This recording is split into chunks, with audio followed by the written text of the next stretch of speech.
નમસ્કાર દર્શક મિત્રો, હું શીતલ મહેતા ન્યૂઝ ઓફ કચ્છમાં આપનું સ્વાગત છે. જોઈએ આજના સમાચાર. કચ્છમાં ઇલેક્ટ્રિકલ એક્સિડન્ટમાં છેલ્લા 5 વર્ષમાં 340 અકસ્માતો સર્જાયા છે, જેમાં 165 લોકોના અને 175 પશુઓના મોત થયા છે. સૌથી વધુ માનવ મૃત્યુ 2024-25માં 48ના થયા છે. આ સમયગાળામાં 165 લોકો ઇલેક્ટ્રિક શોકથી ઘાયલ થયા છે. સમગ્ર બાબતે આસિસ્ટન્ટ ઇલેક્ટ્રિકલ ઇન્સ્પેક્ટર કે.એમ. પરમારે વાત કરી. અમારે ત્યાં 3 પ્રકારના એક્સિડન્ટ અમે નોંધતા હોઈએ છીએ, જેના 3 ભાગ પાડતા હોઈએ છીએ. એક અકસ્માત હ્યુમન ફેટલ એક્સિડન્ટ એટલે માનવ મૃત્યુ. એક અકસ્માત હોય માનવને બિન પ્રાણઘાતક થયો એટલે એમને મૃત્યુ ન થયું હોય પણ કોઈ ગંભીર ઈજા થઈ હોય. અને ત્રીજા પ્રકારના જે એનિમલ ફેટલ એક્સિડન્ટ હોય કે જેને આપણે પશુઓના અકસ્માત થતા હોય, એ 3 પ્રકારના ઇલેક્ટ્રિકલમાં અકસ્માત અમારે ત્યાં નોંધાતા હોય છે. આમ જોઈએ ને તો વર્ષ 25-26માં માનવ મૃત્યુ 29 થયા છે અને 7 જે છે એ ગંભીર પ્રકારના અકસ્માત છે વ્યક્તિઓને, અને પશુઓ 35 મર્યા છે.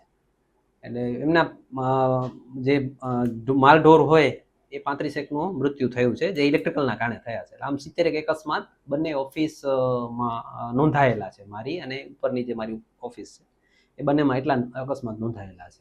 સર, ખાસ કરીને વાત કરીએ તો જે અકસ્માતો છે તો એ કઈ રીતે બન્યા હોય, એવો કોઈ ખાસ યુનિક અને લોકો સામાન્ય રીતે એને નિવારી શકતા હોય?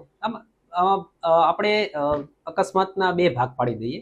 એક તો માનવ પ્રાણઘાતક અને પશુઓના પ્રાણઘાતક. હવે માનવ પ્રાણઘાતકમાં જે છે ને એમાં 2-4 પ્રકારના અકસ્માતો સામાન્ય રીતે જોવા મળે છે. એક તો કેવું છે કે ઘરમાં આપણે અકસ્માતો થતા હોય છે.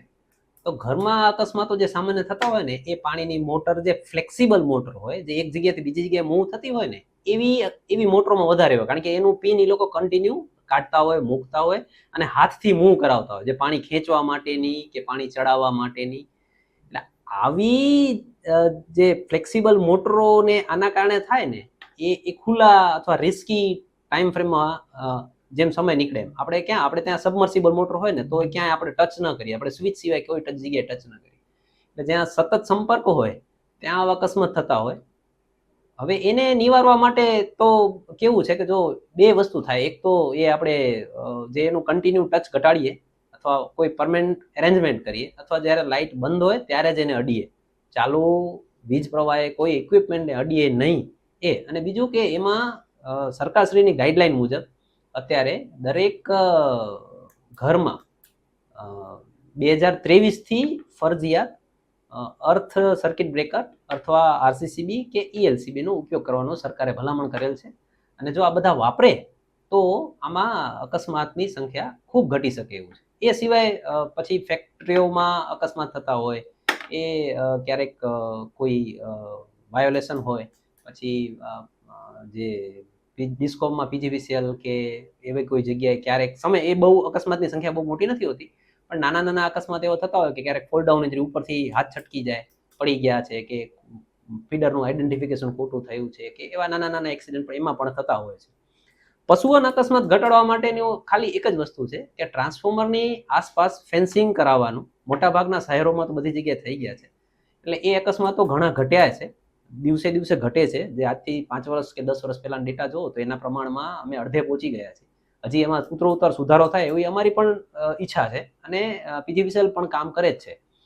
પરંતુ હજી પણ ક્યાંક વાયર પડી ગયાના કારણે અકસ્માત થતા હોય છે, ત્યાં ઢોર ઢાંખર અડી જતા હોય છે, તો એવા અકસ્માતો બનતા હોય છે. બાકી ઢોરને જો લાઇનની નીચે ન બાંધીએ, લાઇનની ટ્રાન્સફોર્મર નજીક ન જવા દઈએ, ટ્રાન્સફોર્મરની અંદર ટ્રાન્સફોર્મરની આસપાસ અઠવાડ ન નાખીએ, ત્યાં ગંદકી ન થાય તો ઢોર ત્યાં ન જાય, તો એવો અકસ્માત ઘટાડી શકાય છે. સર, વારંવાર જોવા મળે છે કે ભાઈ આગ લાગે છે ત્યારે એમ કહે છે કે વાયરિંગને કારણે એમ કે એ શું કામ આવું એવું શું કામ હોય છે?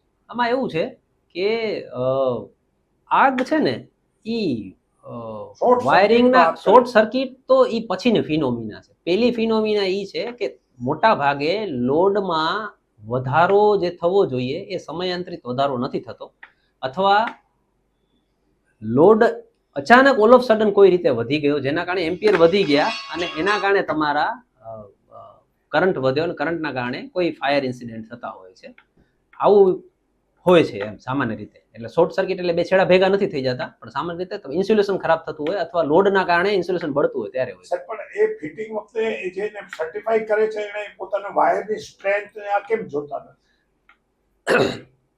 સમયાંતરે જો અપડેટ કરવામાં આવે ને તો આ પ્રશ્ન ટાળી શકાય. નોર્મલી કેવું હોય છે કે મારા ઘરનું વાયરિંગ 20 વર્ષ જૂનું હોય તો 20 વર્ષ પછી તમારો લોડ જો 20 ગણો ન વધ્યો હોય, તમે જ્યારે બનાવ્યું હોય મકાન ત્યારે આપણે સામાન્ય રીતે જોતા જ હોઈએ છીએ કે ભાઈ આટલો લોડ આપણે વાપરવાનો છે. જો સમયાંતરે ફેરફાર કરતા રહીએ ને તો પ્રશ્નો નથી, અને જો સારા પ્રોટેક્ટિવ ડિવાઇસ હોય તો પણ આવા પ્રશ્નો નથી રહેતા. કારણ કે દરેકના ઘરમાં કે દરેક ઓફિસોમાં દરેક જગ્યાએ આ કન્ટિન્યુ નથી લાગતી. એટલો મતલબ કે આપણે એમાં ઘરે એવું મૂકતા જ હોઈએ છીએ, પણ ક્યારેક ઇન્સિડન્ટ એવો બની જતો હોય છે કે સાવ જ ધ્યાન નથી આપેલું કે કન્ટિન્યુ ઓવરલોડ ચાલે છે, કન્ટિન્યુ કોઈ ઇક્વિપમેન્ટ કન્ટિન્યુ ચાલ્યા જ રાખે છે, કન્ટિન્યુ એટલે કન્ટિન્યુ ઇક્વિપમેન્ટ થાય, હીટ ડિસિપેટરનો ટાઈમ ન મળે તો આવું ઇન્સિડન્ટ બનતા હોય છે. છેલ્લો પ્રશ્ન સાહેબ, ખાસ કરીને તમે કેવા વાયરિંગ હોય એમાં કેવા પ્રકારના વાયરિંગમાં વાયર યુઝ કરવા જોઈએ જેથી કરીને આમાં કેવું તમારે ઘણું બચી જાય એમ રિસ્ક? આમાં કેવું છે, અત્યારે ડે બાય ડે દરેક ઇક્વિપમેન્ટમાં દરેક વાયરમાં અપગ્રેડેશન આવતું જાય છે. પહેલા કેવું હતું કે સામાન્ય વાયર આવતા, પછી FRLS, રિટાર્ડન્ટ, એટલે આ બધા વાયરમાં અપગ્રેડેશન છે કે હવે ભાઈ શોર્ટ સર્કિટ થાય ને તો ધુમાડો એટલો ઓછો થાય, સીધી આગ ન પકડે એવા પણ વાયર મળે છે. એટલે કદાચ વાયર હીટ થાય તો બળીને તૂટી જાય, આગ લાગવાની શક્યતા ઓછી હોય એવું. એટલે જ્યારે જે નવી ટેકનોલોજી છે એનું એડોપ્શન જેટલું આપણે કરતા જઈએ અને જો યોગ્ય રીતે કરીએ તો આવા અકસ્માત ટાળી શકાય છે. એ રીતે જિલ્લામાં ઇલેક્ટ્રિક શોકથી માનવ અને પશુઓના મોત થયા છે. દર્શક મિત્રો, આજે તારીખ 10 જૂન 2026 આ હતા આજના સમાચાર. આવતીકાલે ફરી મળીશું. ત્યાં સુધી મને રજા આપશો. નમસ્કાર.